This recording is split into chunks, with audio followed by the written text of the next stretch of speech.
She laughed when he proposed in front of the whole campus, but years later, he came back, richer, colder, and ready to ruin her life in front of 2 countries.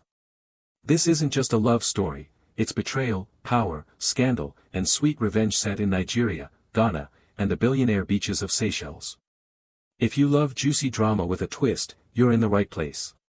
Like, comment, and share this video, and don't forget to subscribe and turn on the bell, because you do not want to miss what happens next. Emeka was the kind of boy mothers prayed for. Humble. Brilliant. God-fearing. Born and raised in a dusty corner of Ibadan, he grew up hawking bread on the streets with his mother, Mama Chinyere, after his father died when he was only 12. But that didn't stop Emeka. He studied by candlelight, wrote WAEC 3 times, and finally got admission into the University of Ibadan. From the very first semester, he became known as the boy who always gets A. He was quiet, always in class, always helping others. He lived in a cramped off-campus room, drank dairy more than actual food, and wore the same 2 shirts on rotation. But in the Faculty of Arts, there was one thing, one person, who could make Emeka's heart skip like a skipping CD. Her name was Amarachi. Ah, Amarachi. She wasn't just beautiful. She was dangerously beautiful. Light-skinned like imported gold, curves like Coca-Cola bottle, waist so snatched it looked photoshopped in real life. Her makeup was always on point, her nails long and sharp, and her laugh loud, confident, and deadly. The boys on campus called her Madam President, not because she held any position, but because she owned every room she walked into. She drove a Toyota Corolla, thanks to one uncle, in Lekki. She didn't attend lectures regularly, but somehow always passed. And yet, despite all the attention, all the fine boys chasing her, she started spending time with Emeka. It started small. One day she forgot her pen, and he offered his. Then she smiled at him in the cafeteria. Then, one evening during a study group, she fell asleep on his shoulder. From there, everything changed.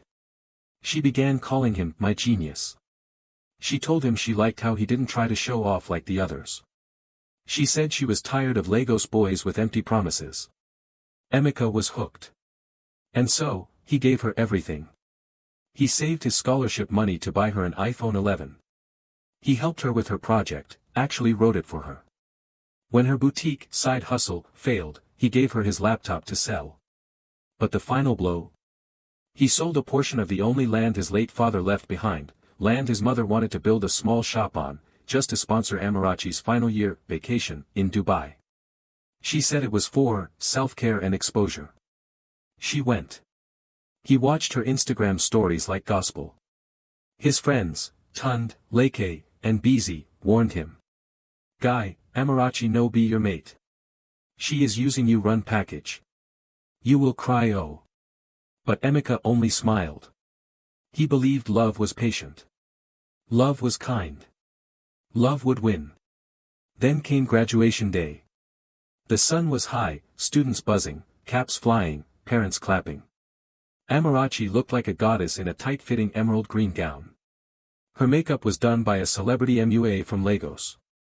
She had a fresh wig, 30 inches, bone straight. Emeka, in his old suit, was sweating, not from heat, but from nerves. He had planned everything. With help from a classmate, he arranged to make a public proposal after the graduation photos. He knelt in front of the crowd. Cameras ready. Friends recording. Amarachi walking toward him in slow motion. He held up the ring. Everyone gasped. She paused. Then. She laughed. Not just a small laugh. A loud, mocking, belly-hurting laugh. One that echoed around the quadrangle like thunder. Then she stepped back, flipped her wig, and said. Propose? You. Emeka, I beg, get up from there. I'm not your level. I've been with a real man for 2 years. Chief Jide will soon come and carry me to Dubai again. You thought this was Nollywood? Wake up. The crowd gasped. Phones were out. Laughter erupted. Some people clapped. Others shouted, Nawa-o. That same hour, her photos with Chief Jide, a dark-skinned, pot-bellied businessman old enough to be her father, started trending on Twitter and Instagram. Amarachi in a Versace robe. Amarachi by a gold-plated pool. Amarachi kissing Chief in a Rolls Royce. And Emeka? He became the meme of the year. Screenshots of his shocked face, kneeling with the ring, were edited, captioned, turned into stickers and GIFs. On WhatsApp groups, they called him Mr. Simp. On Twitter, #EmekaChallenge trended for 3 days. Even lecturers whispered about it in the corridors. His mother cried. His friends couldn't look him in the eye. His landlord started mocking him, "Oga, you know, go propose rent too." By the next week, Emeka withdrew from the university. Packed his things. No graduation pictures. No ceremony. He didn't even say goodbye. He vanished. Some say he went back to Ibadan. Others say he entered depression. A few claimed they saw him taking night buses towards Benin Republic. But the truth? Emeka wasn't gone. He was transforming. And soon. The same girl who laughed in his face would weep in shame. But that's a story for another day. 5 years had passed. In that time, the world had changed, Nigeria faced another election cycle, crypto had exploded, and social media had birthed a new generation of millionaires. But the most unbelievable transformation? Emeka Nwafor. No longer the quiet boy from Ibadan. No longer the meme of the faculty fool. No longer the heartbroken lover who sold his mother's land to fund a betrayal. No. That version of him was dead. Now, he moved through life as Kweku Mensah, a name with weight in Accra's elite circles. He was tall, darker now from beach sun and gym days, his voice deeper, eyes colder. His Yoruba accent had softened, replaced with a calm, cosmopolitan Ghanaian tone. He wore kaftans stitched in Dubai, shoes from Florence, and moved with quiet power. Nobody knew his real story. They only knew the headlines. Crypto King Kweku Mensah donates $200,000 to startup accelerator in East Legon. Mensah Tech launches luxury resort in Ada Foa, celebrities attend star-studded opening. Ghanaian tech tycoon Kweku Mensah speaks at Global Blockchain Forum in Zurich. He was a ghost from Nigeria, resurrected in Ghana, bigger, richer, untouchable. But how did he do it? After disappearing from campus, Emeka took a night bus from Ibadan to Cotonou, and from there, snuck across the border into Ghana. He had no money. No papers. Just heartbreak and rage as fuel. He lived on the streets of Accra for months. Slept in kiosks. Hustled. Cleaned toilets in a hostel to eat. But during one of his night shifts, he overheard 2 young men talking about crypto trading. Curious, he used a borrowed phone to Google Bitcoin. And that was the beginning. He watched YouTube tutorials at night, joined Telegram groups, practiced trades on demo accounts. In 6 months, he turned 200 Ghanaian cedis into 2,000 Ghanaian cedis. Then into 20,000 Ghanaian cedis. He saved. Reinvented himself. He got fake documents. A new Ghanaian name, Kweku Mensah. He opened a small IT hub, taught people how to trade, and when crypto exploded in 2020, he hit gold. By 2021, Kweku was a millionaire. But the money wasn't enough. He wanted power. He wanted elegance. But above all, he wanted revenge. And fate handed it to him. One Friday night, Kweku was invited to a private party at Sky Bar 25, one of the most exclusive rooftop lounges in OSU. It was a night of champagne, Afrobeats, and whispered business deals. He wore a white linen shirt, gold chain tucked beneath, and sat at a corner table, watching the room like a chessboard. Then, he saw her. Across the bar. Alone. Nursing a cocktail. Amarachi. Older now. Still beautiful, but different. Her glow was gone. The wig wasn't 30 inches anymore, it was 14. Her once famous designer bags replaced with generic leather. Her eyes darted around nervously, like she didn't belong. Kweku sipped his drink slowly, smiling for the first time in years. She didn't recognize him. She looked past him without a second thought, as if he were just another man in a crowd of rich strangers. She didn't know the boy she had humiliated in front of an entire university was now in the same city, richer, sharper, deadlier. He watched her the whole night. Observed her movements. She came with a friend, but the friend left with a man. Amarachi stayed behind, waiting for someone who never came. She checked her phone over and over. Then she left, quietly. No one noticed. But he did. Over the next few weeks, Kweku did his research. She had moved to Ghana a year ago after things collapsed with Chief Jide. He'd married a younger woman, a TikTok influencer, and Amarachi was discarded like expired milk. She tried to open a beauty spa in Lekki, but debt and drama killed the business. Rumors said she dated a married senator and got dragged online. Now, she was in Accra. Starting over. Modeling part-time. Trying to rebrand herself as a lifestyle consultant, whatever that meant. She was vulnerable. She was desperate. And Kweku? He was patient. He began laying the trap. He sent someone to casually introduce himself as a talent scout looking for brand ambassadors. Amarachi took the bait. 2 weeks later, she received a random DM from the CEO of a new fashion tech company. His name? Kweku Mensah. Their first meeting was at a luxury cafe in East Legon. She arrived 30 minutes late. He pretended not to mind. She walked in wearing sunglasses too big for her face, heels too tall for her confidence. Kweku stood to greet her. Smiled. Nice to meet you, Amarachi. She blinked. He looked familiar, but she couldn't place him. She gave her fake accent and forced laugh. Pleasure is mine, Mr. Mensah. I've heard so much about you. Kweku studied her. Same laugh. Same fake charm. But now it was worn out. Used. Tired. I'm building a brand that targets African luxury, he said, smoothly. And you might be the perfect face for it. Her eyes widened. Her hope lit up. He had her attention. She had no idea she was looking into the eyes of the man whose heart she destroyed. No idea that the brand didn't exist. No idea that every compliment was calculated. That every promise would be her undoing. She was falling, slowly, stupidly, into the grip of the man she mocked. And this time, he would not kneel with a ring. He would rise, with fire. Once upon a time, Amarachi ruled Instagram.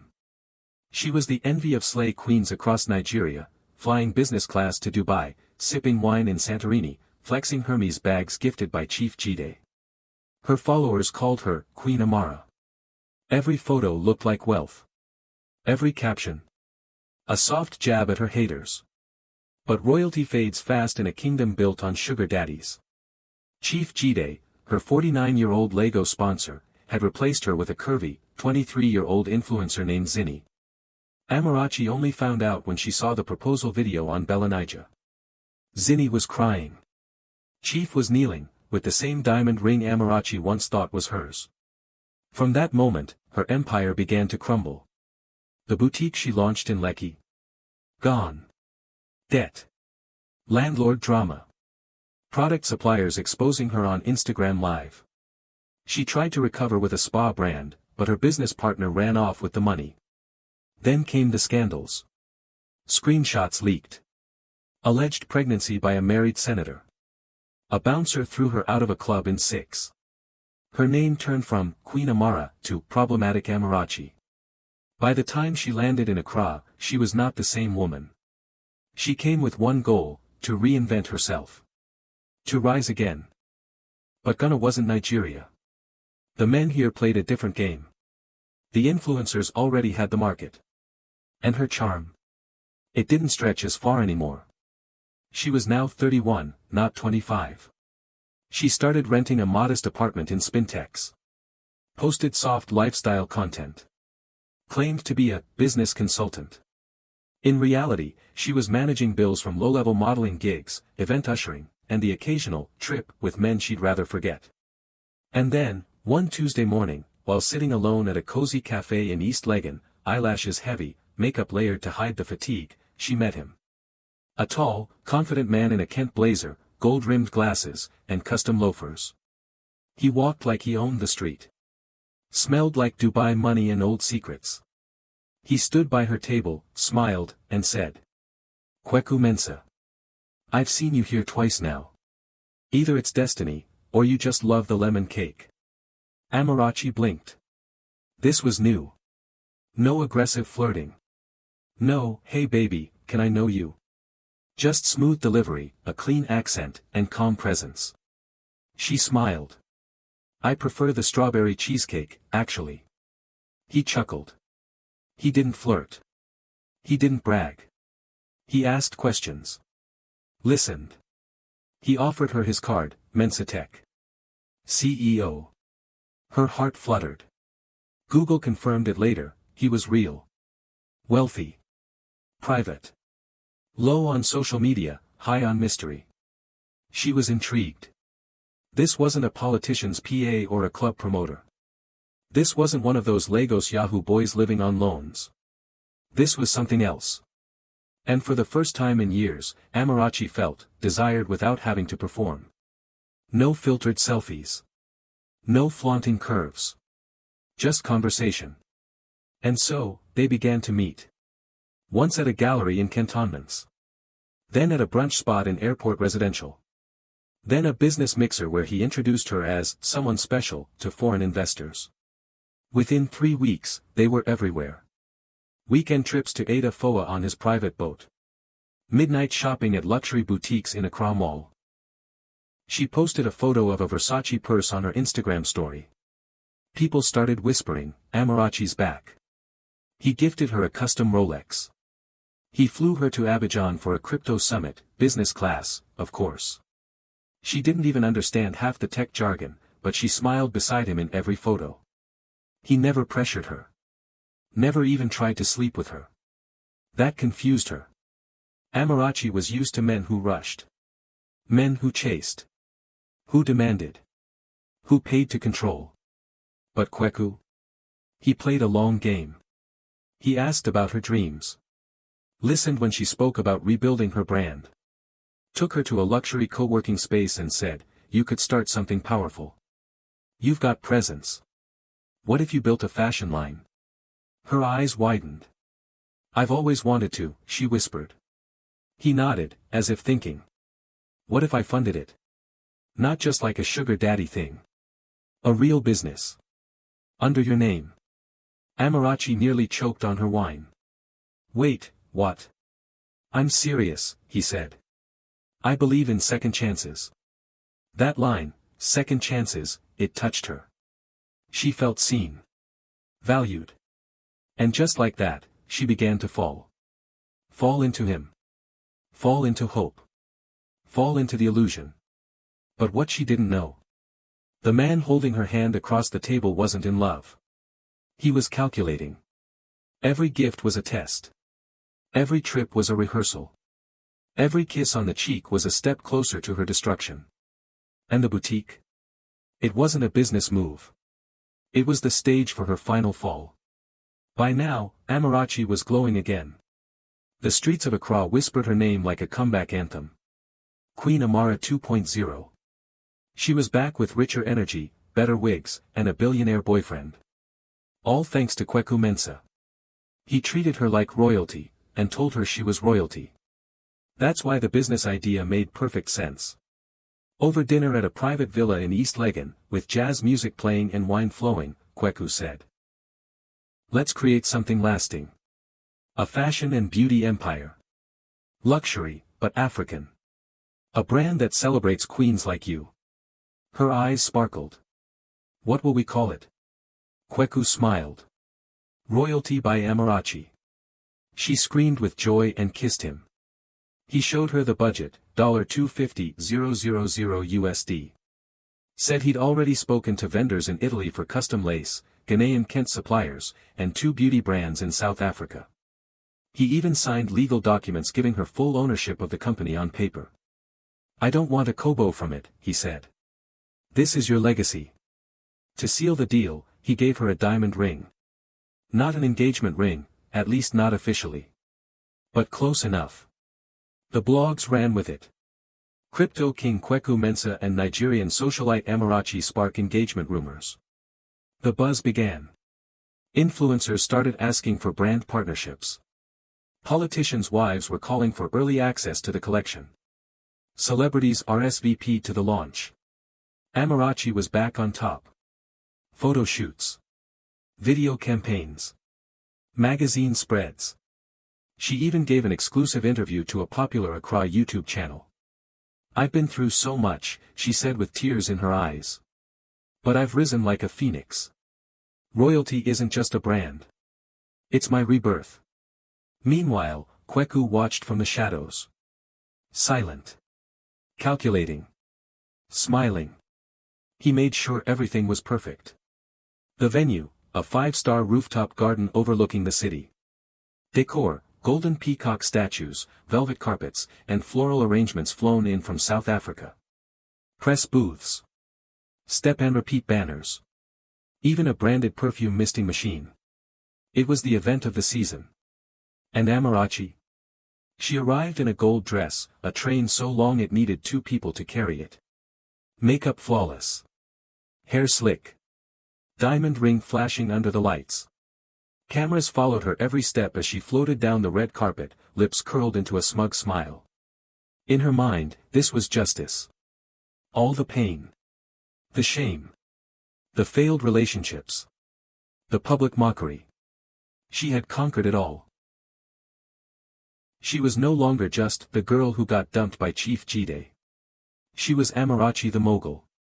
She sat beside Kweku at the VIP table, waved to the press, clinked wine glasses with Accra's elite. She didn't even notice the subtle tension in Kweku's shoulders. The slight shift in his smile. The cold look in his eyes as the MC took the stage. "Ladies and gentlemen," the host said. "Before we unveil the royalty brand campaign, we have a surprise video prepared by Mr. Kweku Mensah himself. A tribute to the woman of the hour." The lights dimmed. The crowd quieted. Amarachi smiled, crossed her legs. She was ready to cry on cue if it was emotional. The LED screen lit up. Soft piano music played. A montage of her new brand logo. Images of African queens. Clips of her walking down runways. Her voice echoing. "I've risen like a phoenix." Then the screen glitched. The music cut. Suddenly. There it was. A blurry old video. Recorded on a student's phone. The infamous moment, Ibadan, 5 years ago. Emeka, kneeling. Amarachi, laughing in his face. Crowd screaming. Zoom in, her saying, "I'm not your level. I've got a real man." Gasps in the audience. Amarachi froze. The video cut again. Now a second clip. Amarachi at a party in Lekki. Chief Jide, drunk, slapping her while shouting, "You this Instagram prostitute, you think you can play me?" More gasps. Phones out. People recording the screen. And then, silence. Black screen. Then a voice. Cold. Calm. Familiar. This is what happens when you mistake gold for dust. When you mock a man who loved you and sell his dignity for clout. "My name is Emeka. You knew me as the fool from Ibadan. Tonight, I return your laughter, with interest. This brand. This launch. This was never about fashion. This was my final gift." The lights turned back on. The room was still. And then, chaos. A woman screamed. One blogger burst into laughter. A popular Ghanaian actress dropped her glass of wine and whispered. "This is legendary." Phones live-streamed Amarachi's face, frozen, pale, confused. She staggered back, heels wobbling. Makeup cracking. Tears forming. One by one, guests began to walk out. Sponsors quietly canceled deals on their phones. A fashion journalist whispered to her friend. So it was all a setup. Amarachi grabbed Kweku by the arm. "What the hell is this?" He looked her dead in the eye. "Justice." Then he walked away. No goodbye. No apology. No mercy. By the time Amarachi reached the parking lot, a trending hashtag had already gone viral. Hashtag royalty my foot. Hashtag Amarachi exposed. Hashtag Ibadan full wins. She ran. Literally. In heels. The brand died that night. And so did her comeback. The photos. The red carpet. The fake diamond ring. All turned into memes within hours. Nigeria and Ghana laughed together for the first time in weeks. And Kweku? He vanished. Just like that. After the night of the scandal, Kweku Mensah disappeared. Not a tweet. Not a post. Not a whisper. Some said he moved to Dubai. Others believed he returned to Nigeria, changed his name again. A few conspiracy theorists even claimed he faked his own death to exit the scene like a legend. But the truth? He was living in Seychelles, a tropical paradise of billionaires, privacy, and white sand silence. He didn't come for vacation. He came for power. Weeks after the royalty scandal, Kweku used the distraction to cash out from several crypto deals. He liquidated stocks, moved shell companies into new trusts, and transferred assets offshore. His lawyers handled everything with silent precision. The man once humiliated in Ibadan was now an international ghost, building wealth in silence while the world was still laughing at Amarachi. As for her, she was finished. She tried to sue. She brought lawyers. Claimed defamation, sabotage, emotional trauma. But when the court reviewed the documents, ownership agreements, contracts, business registration, it became clear. Every single thing was in her name. Kweku had been careful. Every deal. Every receipt. Every press invite. She wasn't a victim on paper. She was the CEO of her own disgrace. And the cherry on top. She owed 280,000 Ghanaian cedis to vendors. The sponsors pulled out. Banks froze potential loans. Influencers deleted the campaign posts. PR firms blacklisted her. Amarachi went silent on social media for 8 months. Then, quietly, she moved back to Nigeria. Or so it seemed. But while the world thought she was hiding, Amarachi was watching. Rebuilding. Researching. Planning.